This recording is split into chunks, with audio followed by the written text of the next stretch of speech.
Зараз до нас вже приєдналися наші друзі з CCF, і ми перейдемо до питань і відповідей. Чи радите ви звертатись до християнських психотерапевтів? Do you advise going to Christian psychotherapists? When should I use antidepressants? Я вже казала на першій нашій As I mentioned during the first session, antidepressant, they work depending on the they affect the mediators? I'm not sure. I've never used antidepressants. I'm not an expert in the sphere of antidepressants. So, since there's different reasons for depression, physiological, spiritual, stress, so treatment should be different.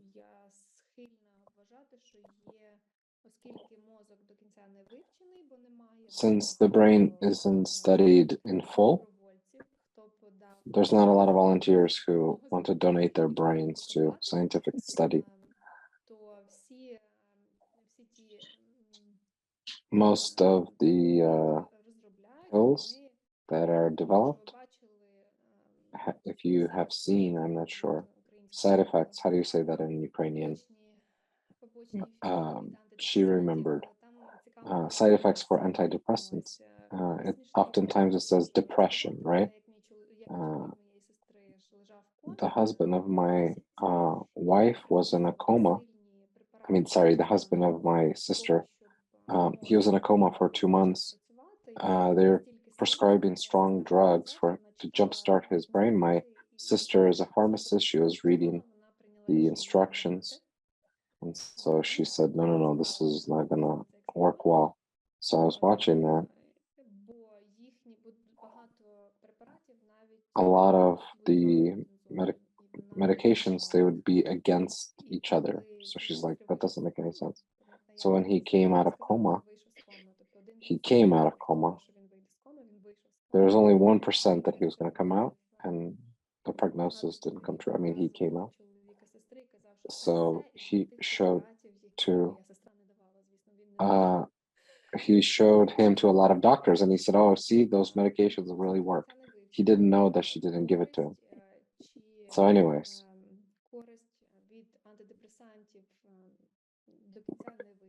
it's not fully studied how antidepressants affect the brain. Sometimes it works only in several months after you've taken it. But in 2-3 months, a lot of things can change. So I believe, you read the instructions for Tylenol, there's a lot of side effects. So you always have to weigh the cost and benefit. So all that to say is that I would first try to do it in other ways before popping antidepressants. So maybe Jill or Darby has something to add. Нехай наші гості доповнять, а я в кінці можу підсумувати теж. I guess Kostya wants to add something, but after you guys go first, so go ahead if you have something to say in regards to antidepressants. Yeah, I think the most important thing is just to be doing that with a doctor, taking note. Ask your doctor, be honest about what your symptom level is. Sometimes people need them for a bridge for a time to deal with certain symptoms of the depression. If they're immobilizing, like we're saying, they don't always work.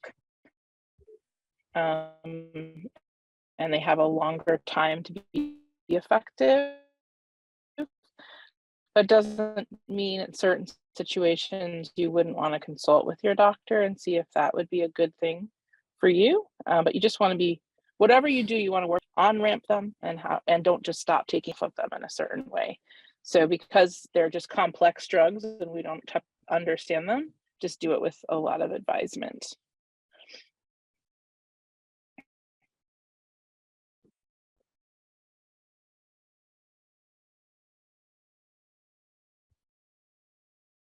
Thank you.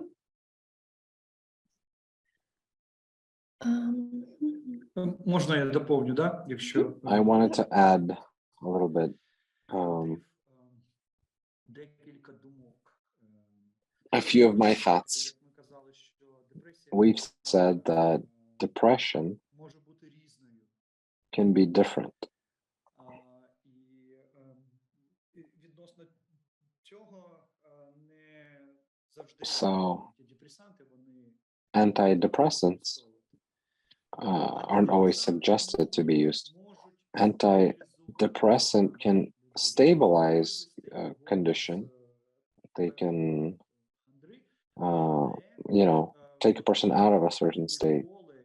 But I don't think that they won't change my wrong thinking.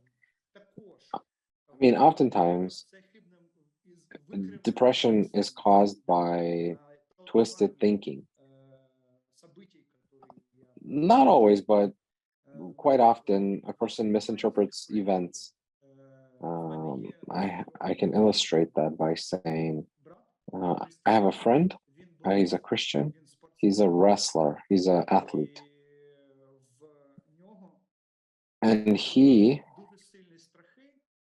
has strong fears regarding relationships with the opposite sex, to the point that physiologically he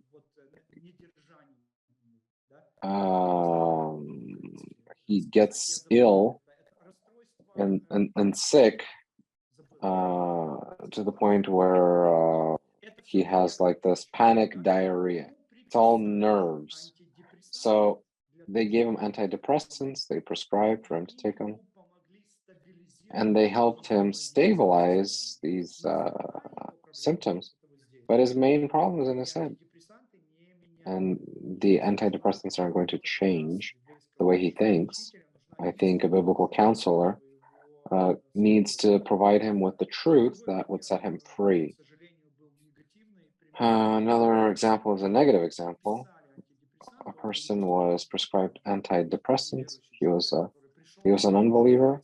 He then came to biblical counseling, but he was a CEO of a company. He started taking antidepressants. It froze his condition. He was like a vegetable, basically. Obviously not stressed. Didn't feel the tension. So he like froze those sensations that were bothering him. But he stopped being effective as a leader. He stopped being effective as a husband and as a father. So unfortunately, in time, that led to more problems and more stress. And those antidepressants, he was in a psychiatric clinic. He wanted to commit suicide. For him, fulfilling those duties each day, that was a solution for him. Instead of shirking that responsibility, he needed to learn how to delegate. He needed to learn how to arrange things in a different way. So in his condition, he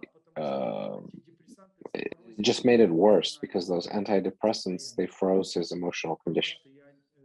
I'm sorry. I switched to speaking Russian without even noticing it. So he's trying to speak Ukrainian, for some of us Russian speakers, it's sort of difficult. Next question. What about Christian psychiatrists or just psychiatrists? Should Christians go to psychiatrists for help? Christians or non-Christians? The psychiatrists being Christians or non-Christians? I'll start, and then Darby, you can help reframe.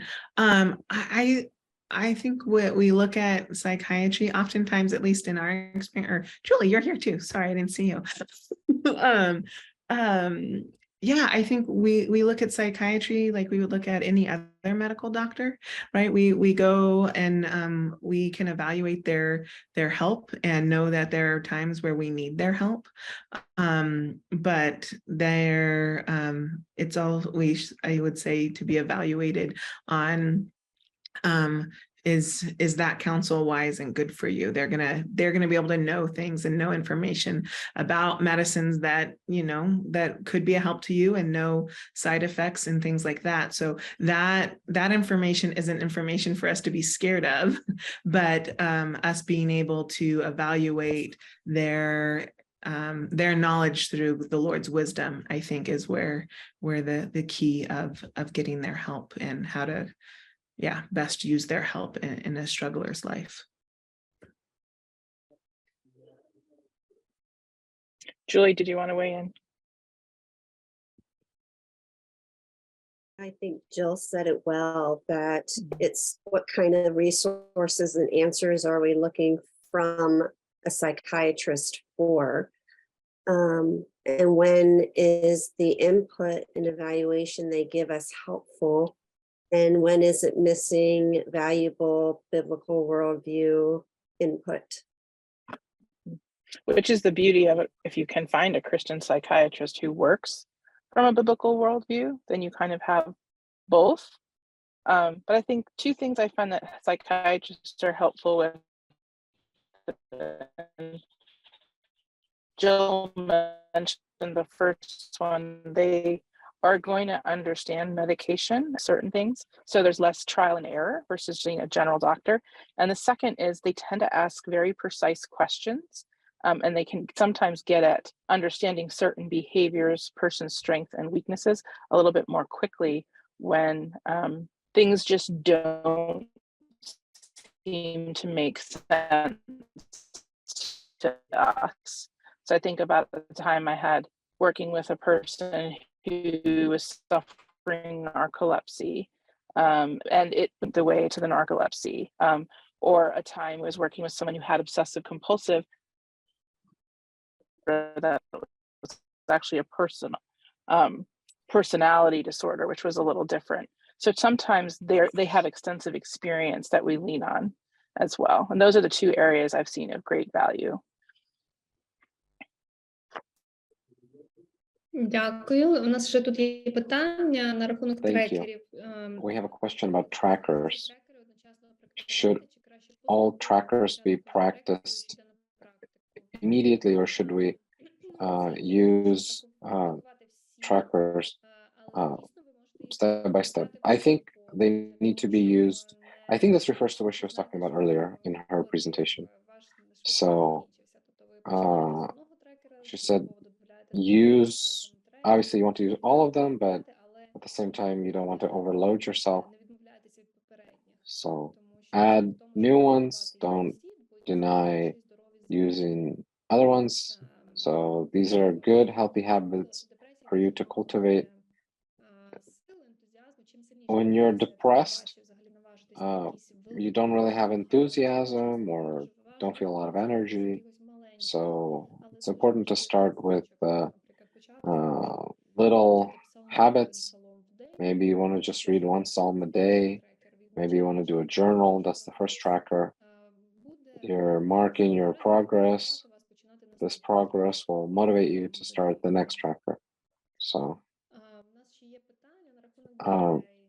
next question about children. Julie, probably for you. How to help teenagers and young adults to look for meaning in life in the time of war, for them to continue, being educated and how to go on, have a sense for their existence when there's war and death all around them. Wow, that's a big one. I guess I would start by wanting to understand what made life feel meaningless for them in the moment. War is a big topic. Is it hopelessness, despair? Is it violence? So you want to address the thing that they're feeling utterly discouraged about and find reasons to give them hope, that this won't last forever, that this will not be what their life will be like forever. And encouraging them that when life feels uncertain, keep doing the things that you know are certain. And then how do I speak words of hope that God can take even something as evil as war and use it in their lives, and that God can be with them and up to something good. So every teenager will struggle in different ways. And so I want to make sure I'm asking them really good questions about why they're feeling hopeless or meaningless.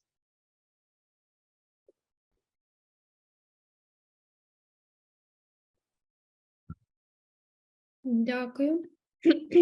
У нас ще є Thank you. декілька запитань. A few more questions.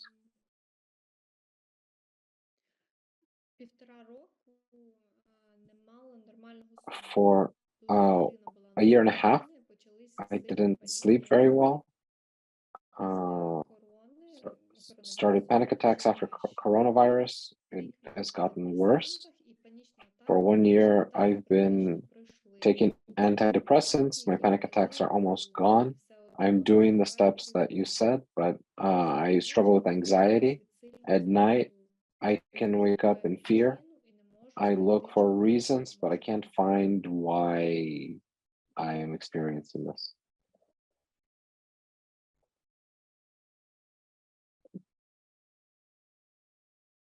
Ви знаєте, ну, я можу відповісти на це питання, ви можете Yes, she wants to know why she's experiencing it. Yeah, sometimes if I may start answering, we don't always know the reason why we have panic attacks. Sometimes we don't know why. Sometimes a person just feels strong anxiety, fear, panic, and is fixated in finding the reason, but could be a physiological reaction. Oftentimes panic attacks are people who had COVID. I've personally encountered several instances. So don't be focused so much on the reason of your panic attacks, but seeking the Lord to help you.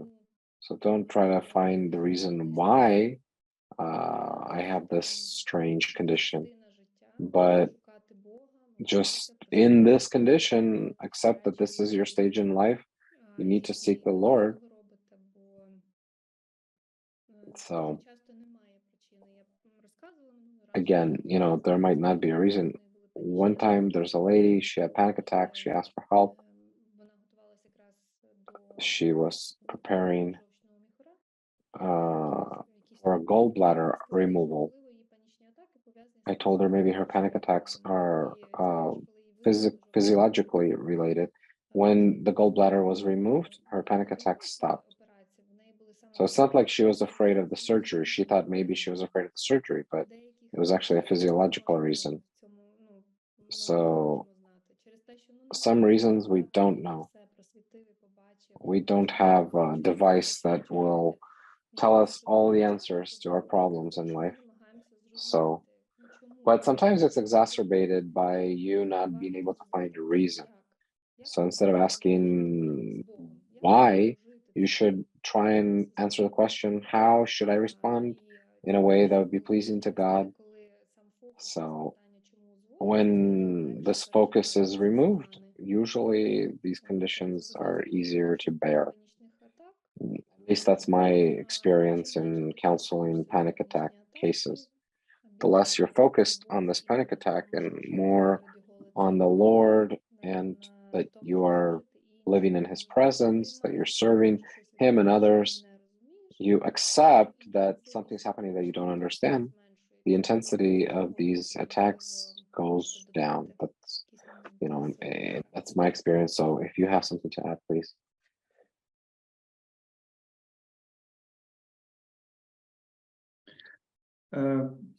До того, що ти сказала, In addition to what you said, момент, на який можна звернути увагу, що дуже часто I would like to draw attention to the fact that panic attacks oftentimes comes from misinterpretation of your own emotions. A person could say, I'm struggling to breathe, feel like my heart is going to stop. So instead of concentrating on your emotions, you should concentrate on the Lord. You should concentrate on obedience. In other words, change the object of your fixation. So instead of focusing on your feelings, you should focus on the Lord. Do you want to add something? Is there something you want to add? Or we can move forward. Наступне питання. Next Що question. робити, якщо є постійна тривога? What should I do if I'm always feeling anxious, not even if I feel like there's nothing that's putting me in danger? So I just feel constant anxiety no matter the circumstances. В мене буває тривога, коли я багато п'ю каву. Sometimes I feel anxious when I drink too much coffee. Зверніть увагу, що ми їмо, що ми So, п'ємо. I don't know if you're anxious and afraid when you understand you're not in danger, maybe you're eating something or drinking something. Maybe you're not sleeping enough. Not always. The reason is, like a deep spiritual condition. Sometimes it's, I can't control my circumstances and I don't have a plan of action. So I know something needs to happen, but I'm not prepared for it. I don't know what I'm going to do. And so planning, eating well, resting, that might help. I mean, obviously there's an organic reason, something physiological. Your body's letting you know that something's not right. Or it could be mental, your thoughts.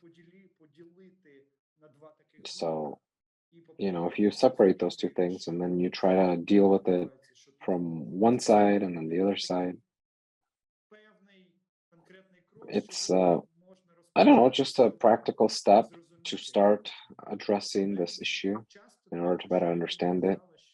But Elena said, oftentimes we don't even need to know the purpose. Sometimes it's just about our response. So always, focusing on myself rather than focusing on worshiping God is not a good idea. No matter what our problems are, the Lord expects us to live in a way that would be glorifying Him in different circumstances of life and through different relationships and responsibilities.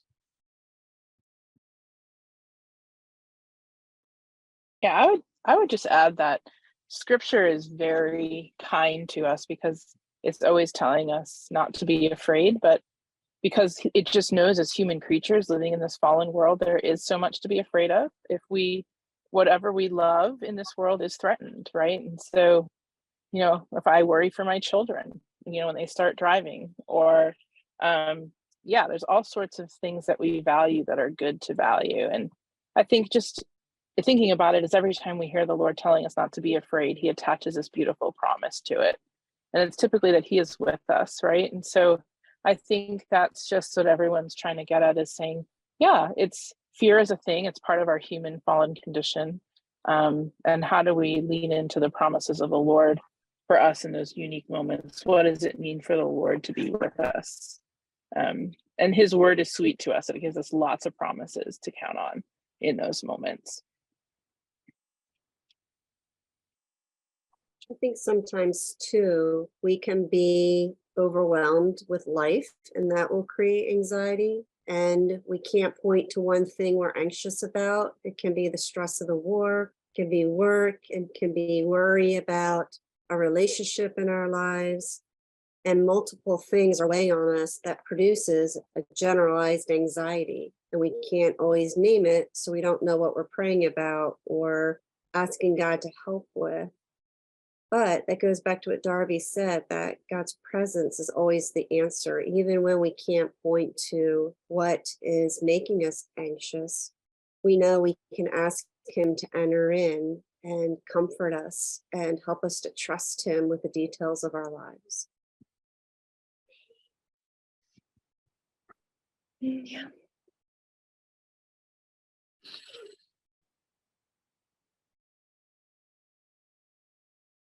Наступне питання. 2 роки назад вийшла з депресії. Next question. 2 years ago, I stopped being depressed, but every time I share my experience of being depressed, it's like I'm being depressed all over again. Is it a trauma or what? Why do I have this recurring experience? When I remember February 24th, the first day of the war, you know, I feel those emotions, those memories, strong emotions. So we remember them quite strongly. When I was writing the book, I remembered an episode from my childhood, and I started crying, and I was like, what's going on? You know, it's the first time I think about this in so many years. But sometimes our memory works like that. I don't think anything wrong. I mean, depression is a very strong experience, strong emotions, complex sometimes. There's people that describe it as the dark night of the soul. You know, it's a locked room from the inside. So it could be a big trial. So we looked at different people in the Bible. It's very, very serious. But people who have panic attacks, sometimes they say the same thing, you know, they have strong emotions. They don't think that it would ever be this difficult. So a lot of things in our life, we underestimate the power of emotions. So for me, February 24th, you know, I discovered that I can have some pretty strong emotions. Panic, I never imagined I would experience it at that level. I mean, I think of myself as a calm person. So I don't think these things that we go through, we'll remember maybe for the rest of our lives. You know, even 10 years from now, people will ask about what we went through, and some of us will feel fear or cry or feel despair. And there's a question for Constantine. I wanted to add one thing that CCF teaches. Our story needs to be interpreted in light of God's story. So we need to learn to see how God relates to our experiences. We shouldn't be, again, focused on ourselves, but to understand how God acts in the world and how God acts in our lives. So I believe it's an important thing. So we need to learn how to place our story in the context of the bigger story of God. And so look at our circumstances through his eyes and look for hope and encouragement in him rather than remembering and being depressed all over again. So question to Constantine.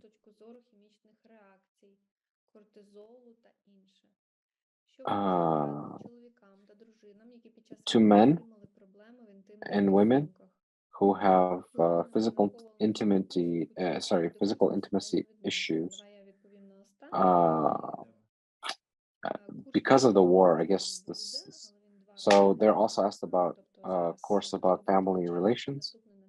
So yes, we do have a course on marriage and family. So during the summer. So she's just explaining how the school works and for those interested in taking those classes. So, Kostya, please. Interesting question. I think, sorry, I didn't catch the entire question because there's something, comparison between sport and physical intimacy.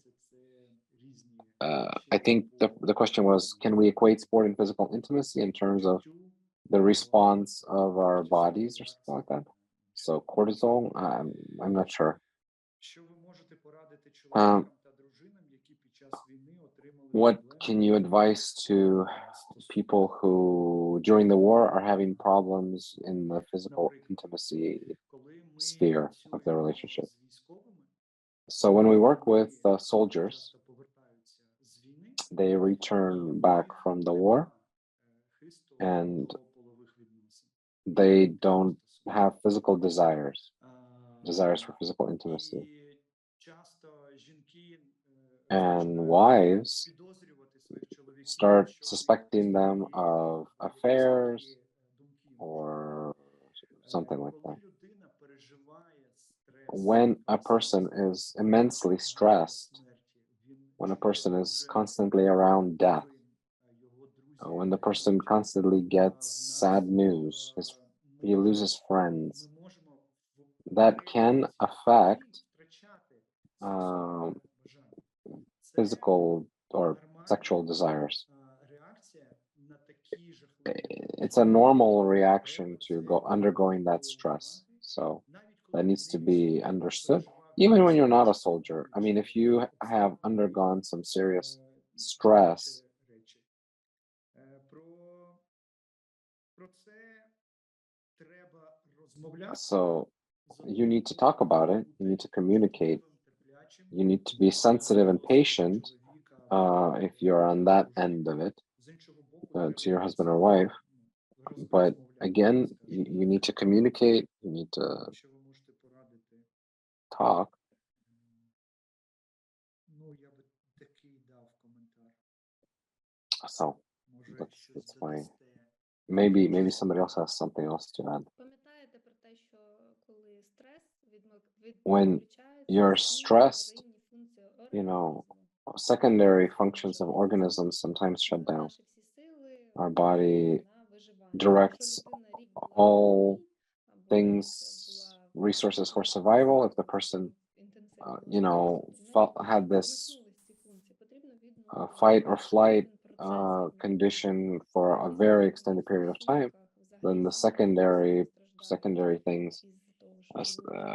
kind of fade. So, and you know, obviously, this has really affected the family. This situation. Some wives have been living abroad for a very extended period of time away from their husbands, and that has caused a whole foray of other issues. So obviously you need to communicate, you need to make sure that you have a good emotional relationship, good spiritual relationship with one another, and hopefully the physical will follow. But you know, sometimes people pay the price of their marriage because, you know, sometimes the kids are abroad and they start going to school and they're like, great, the wife should stay with the kids for the purpose of education. But is it really worth to pay the price for your marriage to be destroyed, for your kids to get a good education? What's better, to have a good education or to see them grow up with their dad? So it's terrible when the spouse is an infrequent guest in the life of the wife or the husband or the children. So try and find ways to be reunited with your family. So, I mean, sometimes it just goes back to your vows of happiness and in distress. So I understand that there are situations where that's impossible, but I see that there are many situations where it is possible, where people choose to stay separated, finding excuses for that, and that doesn't end very well. The longer you stay separated, the longer it's going to take for you to reacquaint with one another. I mean, the war changes people. You know, for 3 months we lived apart because of the war. At the beginning of the war, I lived in the States and he stayed in Ukraine. So I learned how to manage things on my own. He learned how to live on his own, make my own plans. He made his own plans. So we were like, oh, wow, how do we do this together again now? So relationship is a lot of work. And so I like that in our marriage, we ask questions over tea. How was your day? And so there's obviously a lot of months of catching up. So I would say that physical intimacy is a result of your emotional and like spiritual intimacy. It's an important result, of course, but if you're struggling with that, then perhaps other areas of your life are suffering. And so sometimes we spend a lot of time with my husband, sometimes we don't spend any time. So we need to find time.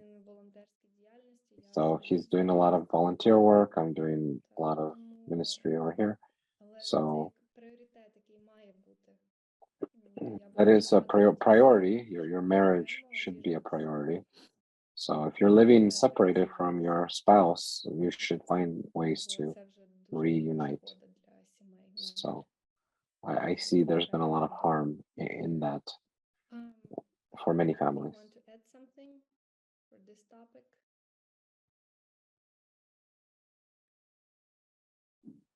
I have another. У мене є ще питання. Як бути ресурсною, коли сама в депресії? How to be resourceful when І таке ж туди ж, як Sorry, позбутися синдрому відкладеного talked over життя? myself. How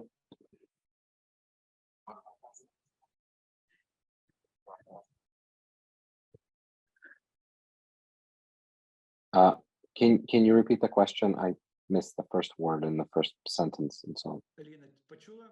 Повтори запитання. А, я не Для почула. для перекладача повтори запитання. sorry, they're gonna Як get the бути question. ресурсною, коли сама в депресії? How to be resourceful when you're Як depressed yourself, позбутися how to be helpful to other синдрому people, життя? and how to get rid of the syndrome of suspended life. Sorry, I'm not entirely sure. Maybe I'm not translating it right. But do you understand what she means by suspended life or life that's no?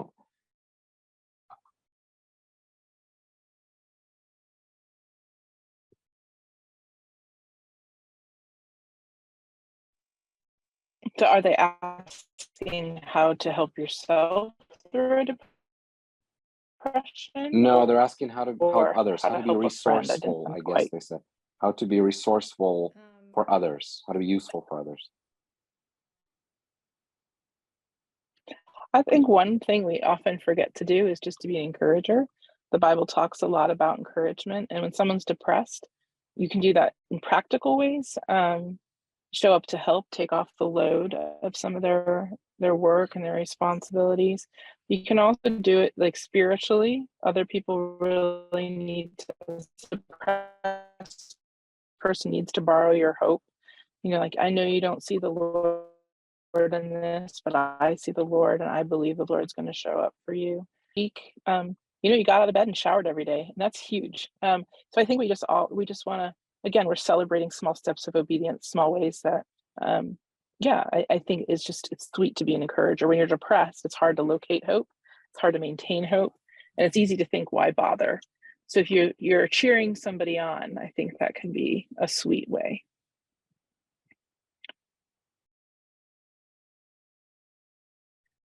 Я теж можу додати в контексті нашої лекції про те, So що in the context of our lecture, щоб бути ресурсною, допомога oh, іншим okay, це maybe один that's з елементів. something that she was talking about. But to be resourceful, helping others, obviously, is one of the important things. So how to be resourceful, how to help others when you're depressed. So, I think that relates to her presentation. So when you're depressed, you're focused on yourself, so you need to shift your focus. So the second part, this syndrome of suspended life. Коли відкладаєш своє життя на потім, коли війна закінчиться, я тоді буду жити. Зараз не буду жити.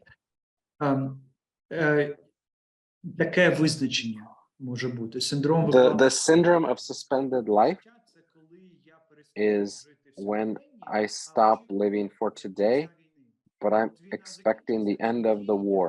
Okay, so I suspend my life until the war ends. You know, when the war ends, then I'll start doing the things. So something needs to change, then I can live. So I suspend my life for the time being. So maybe it's just a Slavic thing saying that a procrastinating nature, but so if I understand, that's what the question is about. So what is your answer? How to avoid that? Як від нього позбутись, від того синдрому відкладеного життя? How to not suspend your life? Well, be obedient to the Lord today. You know, God has a lot of responsibilities for us each day. So, you know, what does God expect from you today? Not to wait what God expects from you after the war ends, but what does God want from you in terms of your relationship with God, with your relationship with your family, your church, your job, even the littlest steps to live each day. James was talking about, don't say tomorrow we'll do this and that. We don't know what tomorrow will bring. We don't know when the war is going to end, but we do know what we can do today and how to be obedient today. So I feel like that's a great way to understand that we need to worship God today and not 3 days later or the day after tomorrow. So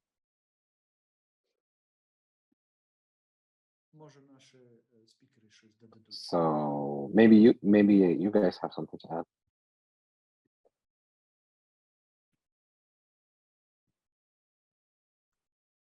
The pace of life in Ukraine is much slower, so we tend to suspend our life all the time. So I know in the States it's a little different. You can't afford that luxury. I'm sorry, I totally missed the question. My joking sometimes gets in there.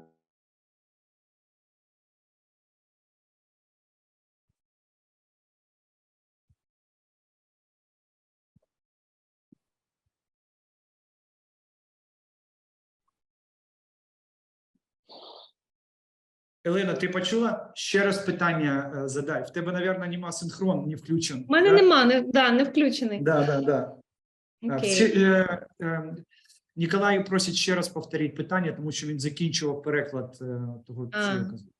Як можна допомогти, якщо людина не відкриває? How do I help people if the person is not open? You see the problems, you identify the problems, but the person is not open to talk about it or, you know, to receive help. So how do I deal with the closed person?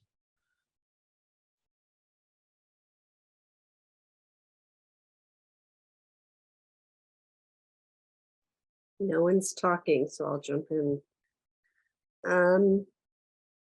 You can't make somebody want to deal with their problems, but you can love them enough to pursue them. So how do I point out my concerns and my fears in kind and loving ways? And when do I back away and let the Lord work, or wait for them to be ready to talk about it? It's a mix. I think that's called discernment, when we know to press in on people because they need somebody to talk to and they need somebody. Love moves towards people. But when do we also say we're limited? We can't make people want to change until they want help. I think the other thing I would add to that is I remember somebody said to me once when I was feeling really overwhelmed with a friend who was just making poor decisions in light of really bad circumstances. They were experiencing a lot of trauma, and their responses to the trauma wasn't good and right. And the person said to me, you know, Jill, sometimes the Lord just makes us aware of things so we know how to pray for them. That you have to entrust their story and entrust them to the Lord. And while, like exactly what Julie was saying, is you do pursue them and try to help them see in some ways the consequences of their actions.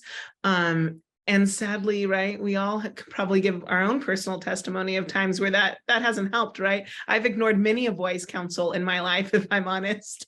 But people have prayed for me consistently throughout that. And so sometimes I think, especially as helpers, we can really struggle with what are we responsible for? Because we can't force someone to change, right? The Lord is the only change agent. The Holy Spirit is working that out in our lives, but we can always be praying for the person. And sometimes that is the best. And so it's okay if that's the most that we can do.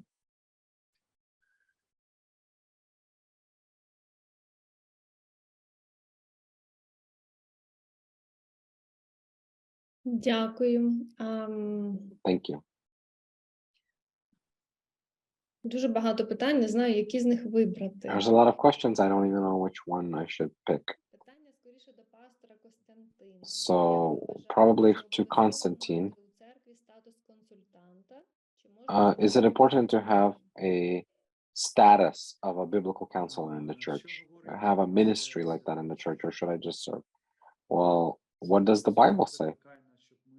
The Bible says that we should serve one another and not seeking titles or distinguishing marks. So, for example, if I understand the Bible a little bit better than my brother or sister, and they're open to hearing my advice from the scriptures, then give that advice. So there's a course in our school about relationships.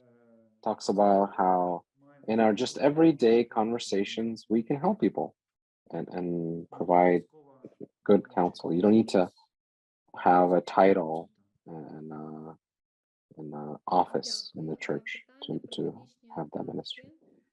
I have a question about panic attacks. How to practically help the person who is experiencing a panic attack, who is experiencing a nervous breakdown in the moment. What do I do? як практично допомогти людині? So how do you practically help? Again, I think it's just a ministry of presence in the moment. Someone's having a panic attack. Sometimes if they're inside, it's helpful to walk them outside because they're in the open air. There's different things to observe. Sometimes you can help them breathe. You know, you slow your own breathing down. You kind of model for them. You know, if they hear you inhaling and exhaling, they might model that. You pray for them probably silently, unless you feel like you can ask them. In the moment, they might just be so wound up that doing that aloud might just create more words they can or can't focus on. So know the person and how they would receive that. Yeah, and just reassure them, this will pass, this will pass. I think just really practical. If the more that you can reflect calm to them and that you've entrusted them to the Lord, that's just going to help them find calm faster. Супер, дякую. І ще одне Great, питання. thank you. One more question. How to prevent suicide? People, you know, have seen violence, have seen lost. Yeah, that's like a separate seminar topic. So I mentioned Chris, military chaplain, brought this issue up. I have a lot of notes I can share with you And there's a book as well that addresses this topic.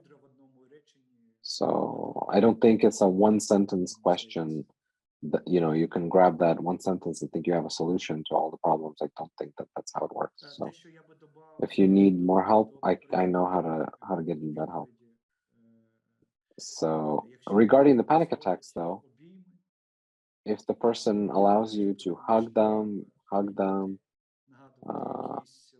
remind them of God's nearness, your desire to help them, give them a glass of water, some fresh air, wash their face, something that can cause them to be calm.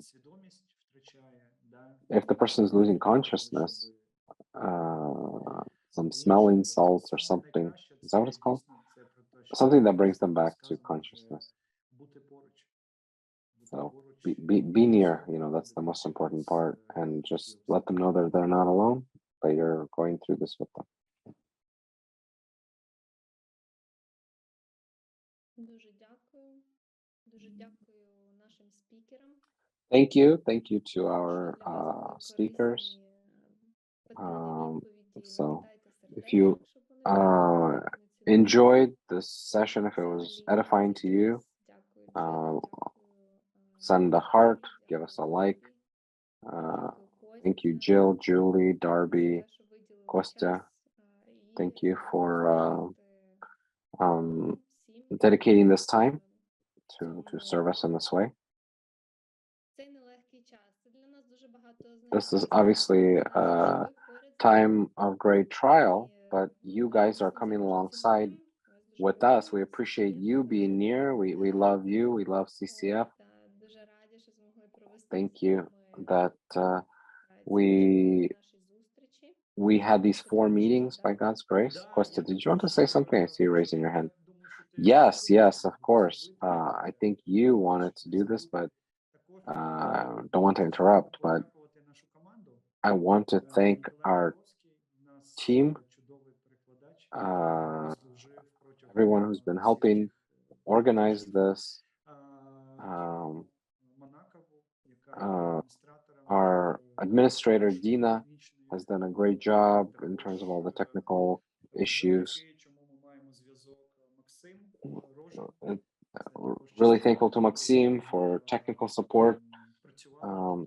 He worked hard for us to understand how to use this technology. Not every one of us is very technologically literate, so I appreciate you guys. Nobody sees you, but behind the scenes, your role is very important. So thank you so much. We value you and appreciate you. Of course, thank you to all the participants. Thank you for these 4 nights that you took aside to understand these things maybe a little bit better, to think through these things with us. Thank you for your financial support. We've raised $800. For that money, we are going to print some brochures for the soldiers. We also bought some Bibles for the soldiers as well. So thank you so much for coming alongside the ministry that we have for the soldiers. We're also expecting medical supplies and other things that we would put in these packages. It's hard to wait, but you know, we've been waiting for 2 months for the Bibles to be printed. So we thank CCF. So we'll also want to hear your feedback. So we'll send you all the participants will send like a feedback form. So we want to hear from you. So we want to understand if these topics were relevant to you as we're planning for future, understand better what interests you and what's relevant to you. So follow us on social media, stay in touch. Every 2 weeks, we have this newsletter with stuff that we are translating and putting out there. So it's good to stop, sometimes get distracted from the news feeds and feed your soul with God's truth. So, Kostya, something else you wanted to say? Yes, I wanted to add, maybe not everybody heard that last time, but you know, all the donations that you guys have given, you know, will cover obviously the organizational costs, but everything else we will send to our troops. We talked about these packages with medications and a brochure about depression and PTSD, and then New Testaments. And these packages, we want to send 100,000 of them. So we're collecting the resources. Alina said that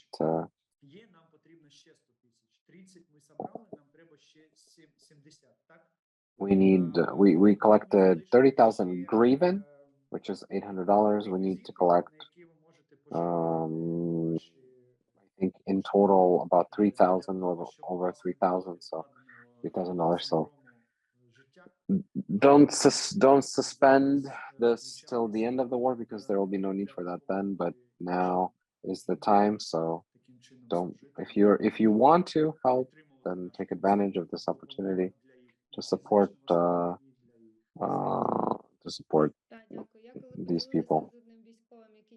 Yeah, when I shared with one of the soldiers who returned from the front lines, he said that's very important. Every day, you know, they experience life and death situations.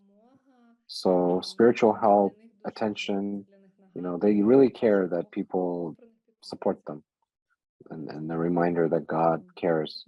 So yeah, we're trying to organize that effort. Like I said, by God's grace, the New Testaments are being printed. So in Ukraine, it's very difficult to find someone who will print.